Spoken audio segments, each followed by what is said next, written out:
know, it's a crazy day in the streets when Pooh Shiesty is getting called a rat. Like, Pooh Shiesty of all people is getting called a rat now? How can you even call someone as quote-unquote gangster as that a rat? Came out of Memphis, rapped about all this gangster stuff, getting respect from the industry gangsters, but now he's getting called a rat? It just shows how fast the industry will turn on you, and all the people that were just singing your songs one day will come hate on you the next day just for no reason at all. But if you don't know what's going on, there's a rapper in America named Pooh Shiesty who's from Memphis, Tennessee, who is actually a gangster rapper. He's been clicked up with people like Gucci Man, Big 30, a lot of other people that I know in the industry for doing gangster activity and gangster rap, and he's gotten respect from all of them. But he had to sit down for 5 years in a federal penitentiary because basically he had a rental car in Miami. He doesn't live in Miami, came to Miami, wants to rent a nice McLaren, got the McLaren, everything was cool. He came back and he was gonna actually cop some weed and some shoes off of his rental plug because in Miami the rental plug has everything. You got the plug on everything, got the connects on everything. So he's gonna serve him some loud, he's gonna serve him some shoes.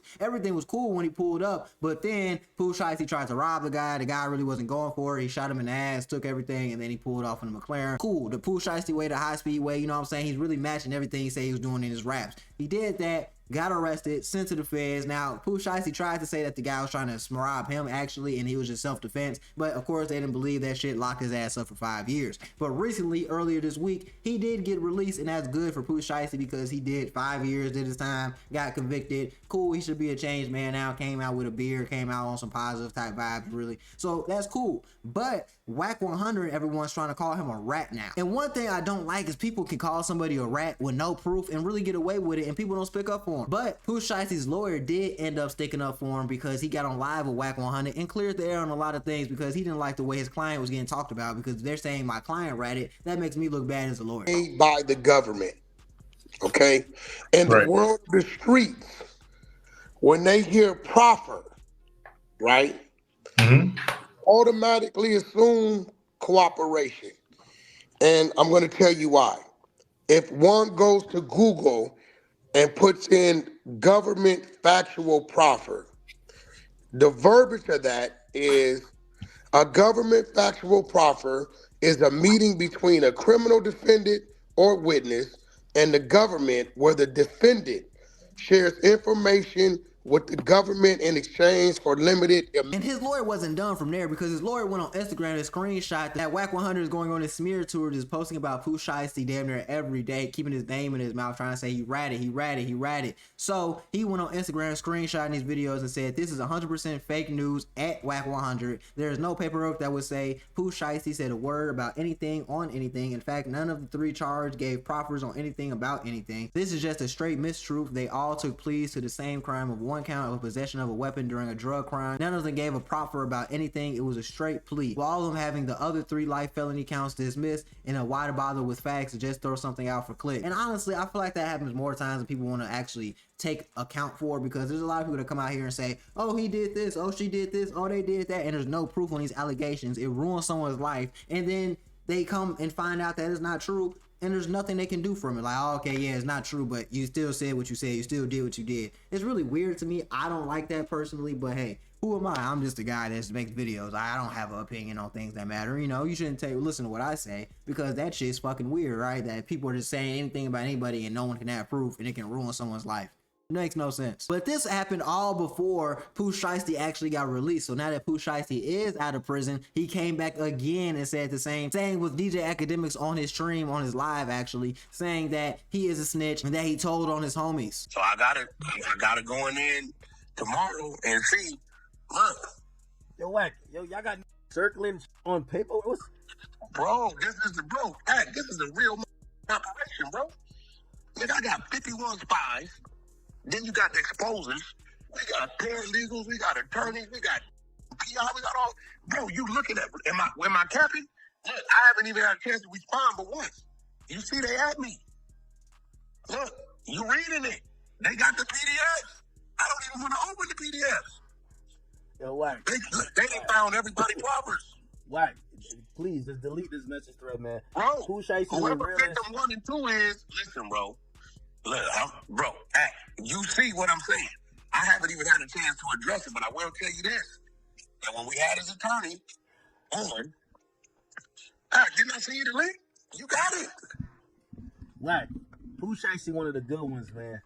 There's Bro, no this ain't not nothing. Listen to me, bro. Hear me out. I did my due diligence and brought his attorney. Is this it? Yeah, here you go. You got it. I sent it to you yesterday.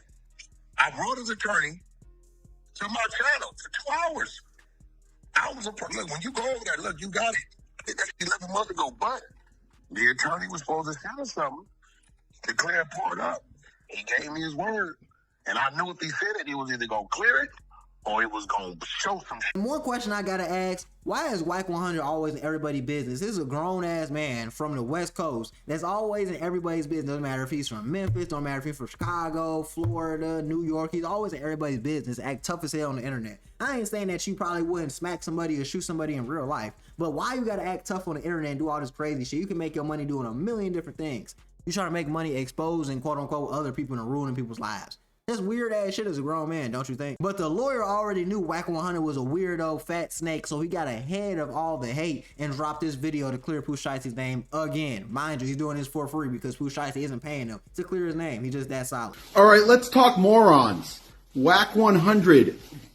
I can see where he gets his name because he is whack.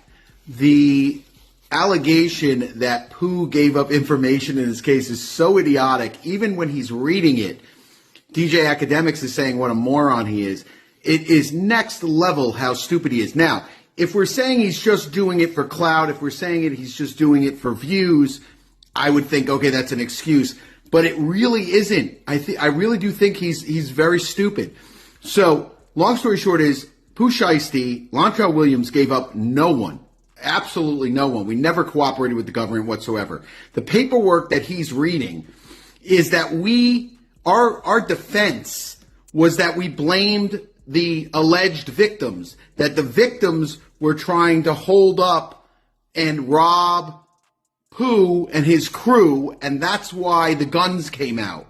The victim said, I don't have a gun, I never owned a gun, and through our investigation and the evidence, we found not only did he own a gun, he had a firearm box in the trunk with ammunition in the trunk. Both of these alleged victims were total liars, totally full of shit. And that's why, instead of getting 10 years, the judge gave him under 5 years for a shooting case. Not because of any kind of, he cooperated. He didn't cooperate with shit. What was cooperation was the amazing work of his lawyer, me, along with Sam Zegane. I don't want to forget Sam. See my clock in the back. You know what time it is.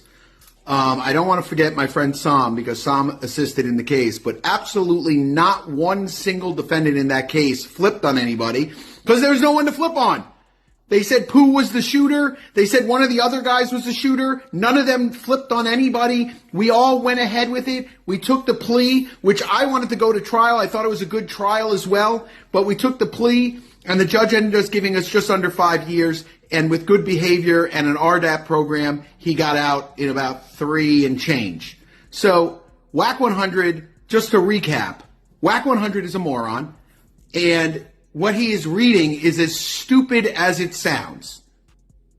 That is all for now. But Whack 100 saw that, didn't like that, got back on live again to slander him. I'm pretty sure he was on live with the lawyer, and then they went back and forth for a little bit. Named the alleged victims, that the victims were trying to hold up and rob Pooh and his crew, and that's why the guns came out.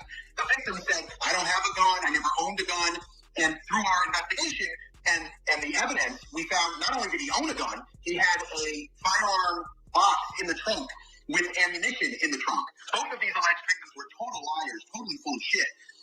That's what we do.